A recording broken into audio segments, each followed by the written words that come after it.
Manilin Alice Paragsa, Pastor, happy watching from Kuwait. Mangutana ako, Pastor, unsay buot ipasabot ana sa Roma 13 dili maki masabtan, Pastor. Okay, ang Roma 13 mahitungod asa ani nga bersikulo igsoon kay daghan man nga mga bersikulo ding Roma 13. Pero kung magisgot ka og Roma 13 nga gikan sa bersikulo 1 ngadto sa 5 mahitungod sa gobyerno, no? Ang Ginoo nag-ordain sa government, naging ni kinahanglan ang tanang tao magpasakop nga masinugtanon sa mga punuan sa kagamhanan kay walay laing pagbulutan gawas gikan sa Dios o ang mga anaa karon tinukod sa Dios. Unsa gingon sa balang kasulatan igsoon, magpasakop nga masinugtanon sa punuan. Dili pwede nga ang usa ka religious nga sect mo'y maguna-una og pangaway sa gobyerno.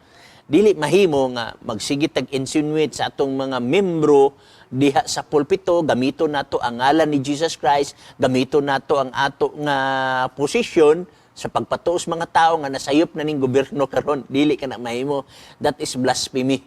Kung imong tanawon mga kaigsunan dinhi sa Exodus kapitulo 20, dili mo ibutang ang ngalan sa Dios sa pasipara. Pasipala, do not take. Kanang word nga take, so ang translation carry. Do not carry the name of God in vain. Meaning to say, nakay kaugalingon nimo nga perspective, nagapil-apil ka og politics, unya aron mo to ang mga tao sa imuha, imong gamiton ang ngalan sa Dios, no? Mao bitaw ning nagakahitabo igsuon, mabasa man ninyo na sa mga dyaryo, gauna-una ang mga dagko nga mga leaders sa mga simbahan nga diin sukad sa kasaysayan igsuon naa naman sila mga defective, no? Gani ginaangkon pa sa mga kadagkuan nila. Sa Batikan nga nangayo sila pasaylo nga pertingdaghan na nangamatay sa Inquisition kaniadto. Unya nag-apil sila sa politics daghan nga matay. Karon nag-apil-apil sa politics daghan gyapon ang mga problema, no? Kay kung tinuod pag yung gigiyahan sa Ginoo niya ang ilang mga kandidato sa panahon sa eleksyon nga apildi man, maulaw ta ana gamito natong Ginoo unya ang atong kandidato mapildi. Niya dili ra bagita mo haom may labaw ang Biblia o ang mga leaders sa mga simbahan. Ang leader sa simbahan iguro ba nagbasa og Biblia? Posible ba na sila masayop? Pero kung tanaw nimo Biblia unsay gingon diha, kinahanglan ang tanan tao magpasakop nga masinugtanon sa mga punuan sa kagamhanan kay walay laing pagbulutan gawas gikan sa Dios ug ang anaa karon tinukod sa Dios. Unya ang Dios ba kung imong basahon ang Daniel 2, ang Dios muput up og hari, mutangtang og hari. Muput up og presidente, mutangtang og presidente. Now hulatan nato kung say move sa Ginoo dili kay kita mag-una-una. Maulaw ta na nga sige tag-ingon nga ang Ginoo nasa tua unya usay ato pang katunglohon atong presidente nga mamatay na unta sa sakit pero dili ga kahitabo. Buot pasabot wala diha ang Ginoo sa atong gipangsulti.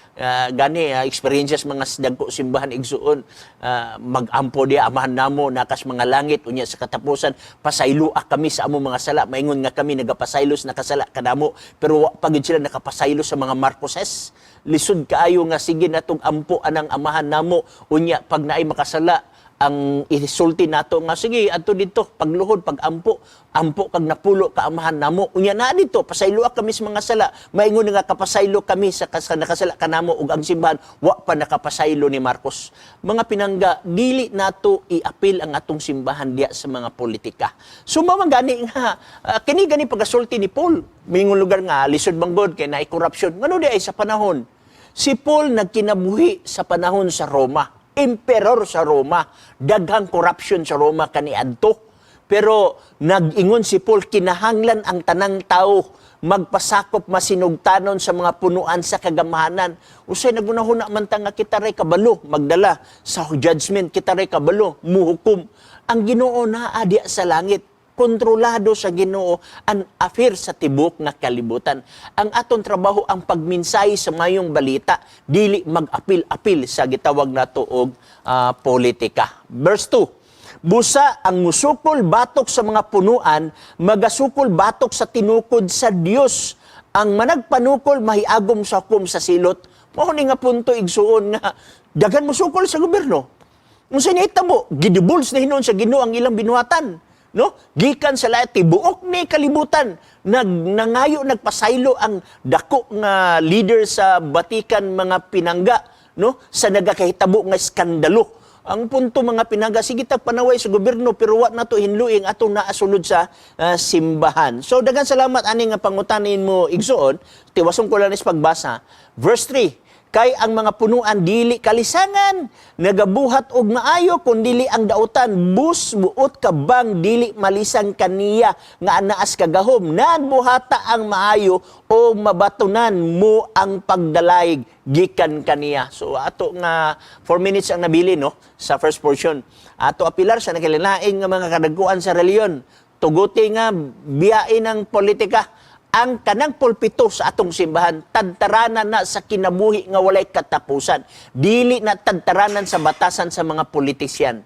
Wa tay labot sa ilaha. Ang ato ang pag-moral recovery sa atong mga sakop. No? Ingana lang kasimple ang mao nga mga punto. Kay dagan salamat ni Manilin Ales Paragsa.